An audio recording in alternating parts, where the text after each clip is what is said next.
దశావతారాల్లో ఒక అవతారం అయినటువంటి మత్స్య అవతారం దగ్గర మనం అయితే ఇప్పుడు ఉన్నాము. కూర్మ అవతారం ఇప్పుడు మనం చూస్తూ ఉన్నాం అన్నమాట. కూర్మ అవతారంలో స్వామివారు మనకి దర్శనం ఇస్తూ ఉన్నారు. ఇప్పుడు మనం చూస్తున్నాం వరావతారం అన్నమాట.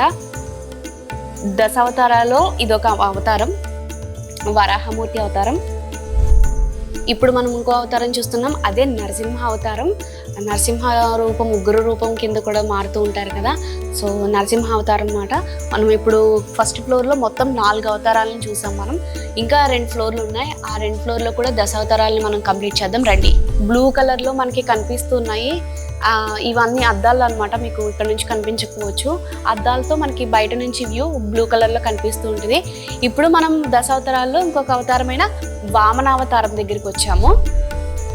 ఇదే వామనావతారం అవతారం దగ్గరికి వచ్చామన్నమాట. ఇప్పుడు మనం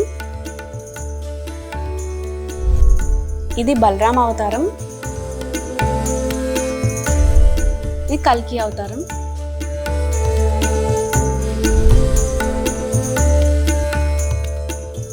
ఇక్కడ వెంకటేశ్వర స్వామి వారి కళ్యాణం జరుపుతున్నట్టుగా మనకి ఇక్కడ బొమ్మలు ఆ హిస్టరీ అయితే కనిపిస్తుంది అనమాట పెయింట్ ద్వారా. అలాగే ఇక్కడ కూడా మనకి తులాభారం ఉంది. తులాభారం మనం ఇక్కడ చూడొచ్చు.